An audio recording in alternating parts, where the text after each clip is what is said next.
Hello dear students, welcome back to my channel physics SPC CBSE sample paper 2025 code 042 का question number 28। इसका complete solution में आप play list में देख सकते हैं। पढ़ते हैं question number 28। State Gauss theorem in electrostatics. Using this theorem derive an expression of for the electric field due to an infinite long straight wire of linear charge density lambda. तो देखो, सबसे पहले Gauss theorem in electrostatics.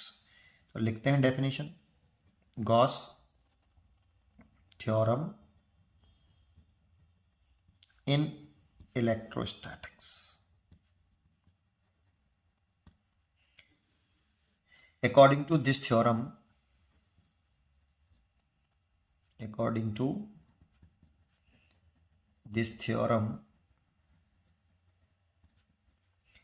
electric flux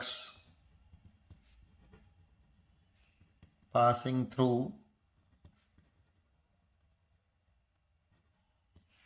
any closed surface, लिखना loop मत लिखना बेटा। Close surface 3D figure होता है और लूप 2D होता है, तो क्लोज सरफेस बोलना बेटा। Close surface is equal to 1/ε0 times total charge या net charge, total charge enclosed by closed surface. ये थ्योरम है और यही फॉर्मूला भी होता है। फाई इज इक्वल टू, ये डेफिनेशन से आता है, integration by E vector dot D A. ये डेफिनेशन ऑफ इलेक्ट्रिक फ्लक्स है। Equal to 1/ε0 into total charge enclosed by closed surface. ये होता है फॉर्मूला और ये डेफिनेशन बना दी है मैंने। ध्यान से देखेंगे तो आपको ये डेफिनेशन दिखाई देगी। ठीक है, अब इसका डेरिवेशन है, डराइव है। वायर के लिए करना है बेटा, लॉन्ग इनफाइनाइट वायर के लिए। स्ट्रेट वायर है और लॉन्ग इन्फिनिटी है। गिवन है यहां पे लैम्डा क्या है, linear charge density of wire. इसकी यूनिट होती है कूलाम पर मीटर। पहले इसी को समझो। ये क्या है, लीनियर चार्ज डेंसिटी वायर की। 1 मीटर लेंथ पर जो चार्ज होता है उसे लीनियर चार्ज डेंसिटी बोलते हैं। यूनिट लेंथ पे जो चार्ज है, यूनिट लेंथ पे जो चार्ज है वो लैम्डा है। यूनिट लेंथ पे charge, charge per unit length. ठीक है, तो 1 मीटर लेंथ पे चार्ज अगर लैम्डा, तो 2 मीटर लेंथ पर 2 लैम्डा, 3 लैम्डा, 3 मीटर लेंथ पर 3 लैम्डा, तो एल मीटर लेंथ पर एल लैम्डा। ठीक है ना, 1 मीटर लेंथ का चार्ज समझ लीजिए आप। ये 1 मीटर लेंथ का चार्ज है बेटा, ये यूनिट लेंथ का चार्ज है ये। तो जितनी लेंथ पे चाहिए, 2 मीटर लेंथ पे चाहिए तो 2 लैम्डा, 10 मीटर लेंथ पे चाहिए 10 लैम्डा, एल मीटर लेंथ का चाहिए 10 एल लैम्डा चार्ज हो जाएगा। ठीक है, अब हमें यहाँ पे एक स्ट्रेट वायर लेना है, लॉन्ग इन्फिनिटी स्ट्रेट वायर। जैसे यहाँ ले लेता हूँ, ये मैंने एक लॉन्ग इनफाइनाइट स्ट्रेट वायर लिया। ये इधर की तरफ इन्फिनिटी लॉन्ग वायर है, इधर भी लॉन्ग इन्फिनिटी स्ट्रेट वायर है।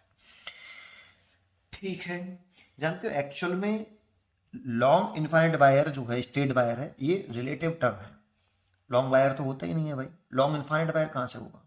रिलेटिव टर्म्स है। इसकी जो लेंथ है ना, वो इस आर के कंपेयरिंग बहुत बड़ी है। ये आर के comparing, that means L is greater than greater than greater than greater than R. तो हम ऐसे वायर को long infinity straight wire consider कर लेते हैं। Practically long infinity straight wire possible ही नहीं है भाई, है ना। चलिए, ये रिलेटेड टर्म्स होता है long infinite straight wire physics के अंदर। अब इस पॉइंट पर हमें इलेक्ट्रिक फील्ड निकालनी है यूजिंग द गॉस थ्योरम। तो गॉस थ्योरम से जब भी हम इलेक्ट्रिक फील्ड निकालते हैं, तो हमें पहले गॉसियन सरफेस बनाना पड़ता है, क्योंकि हमें एक क्लोज सरफेस की जरूरत होती है। अब वायर के लिए जो गॉसियन सरफेस बनता है, वो इस तरह से सिमेट्रिकली बनाना चाहिए कि सारा चार्ज जो है वो गॉसियन सरफेस के अंदर इनक्लोज हो जाए सिमेट्रिकली। तो गॉसियन सरफेस इस जगह पर सिलेंड्रिकल आती है। तो इसमें एक सिलेंड्रिकल गॉसियन सरफेस, और जिस पॉइंट पर इलेक्ट्रिक फील्ड निकालते हैं वहां से पास करते हैं इस सरफेस को। तो सिलेंड्रिकली ये गॉसियन सरफेस बना लो एल लेंथ का, एक सिलेंडर कंसीडर कर लो, ये गॉसियन सरफेस हो गई आपकी, ठीक है। ये एल लेंथ का एक हमने गॉसियन सरफेस इमेजिन कर लिया, ठीक है।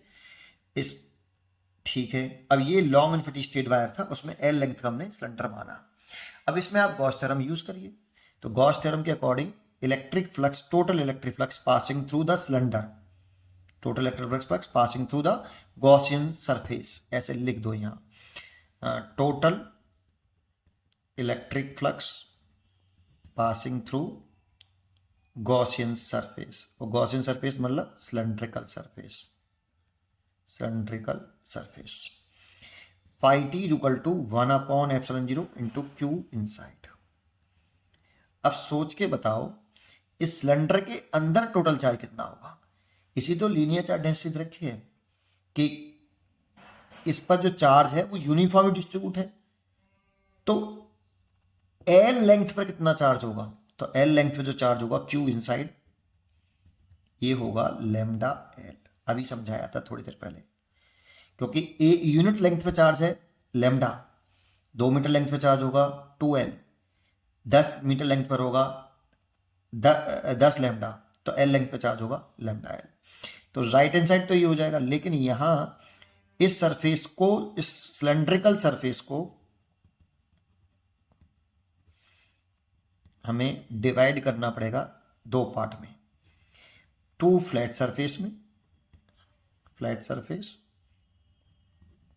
और एक आपका कर्व सरफेस में, कर्व सरफेस, ऐसे।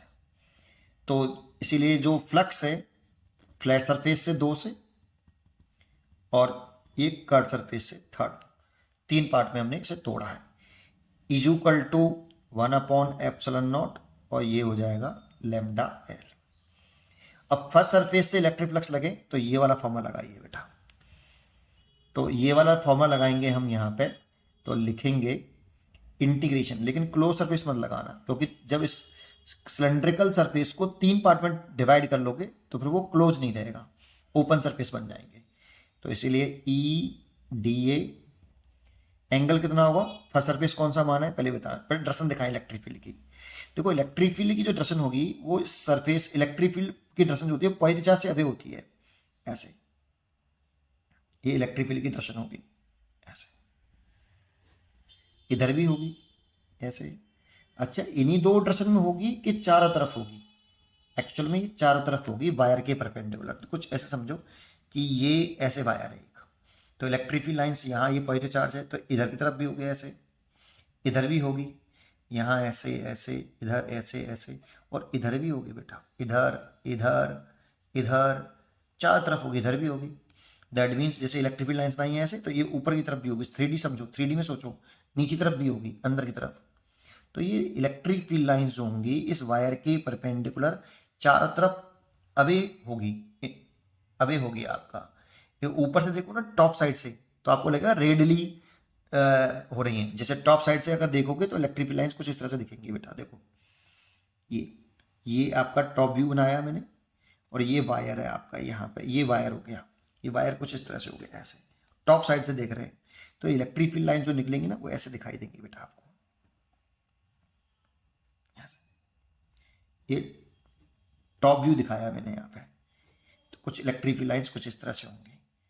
तो अगर इस तरह से होंगी तो आप सोचो इस सरफेस के इलेक्ट्रिक फील्ड लाइंस कैसी होंगी, परपेंडिकुलर, क्योंकि एरिया की डायरेक्शन जो होंगी वो सरफेस के परपेंडिकुलर आउटवर्ड होती है। तो यहाँ इलेक्ट्रिक फील्ड और एरिया, ये फर्स्ट सरफेस मान लेता हूँ, फ्लैट सरफेस है, और ये भी फ्लैट सरफेस है, यहाँ पे भी एरिया की डायरेक्शन दिखाएंगे तो सरफेस के परपेंडिकुलर आउटवर्ड, यहाँ पे एरिया की डायरेक्शन दिखाएंगे तो सरफेस के परपेंडिकुलर आउटवर्ड। एरिया की डायरेक्शन जो होती है वो प्लेन सरफेस के परपेंडिकुलर आउटवर्ड होती है, ठीक है, और अंदर नहीं होती, क्लोज सरफेस के बाहर होती है।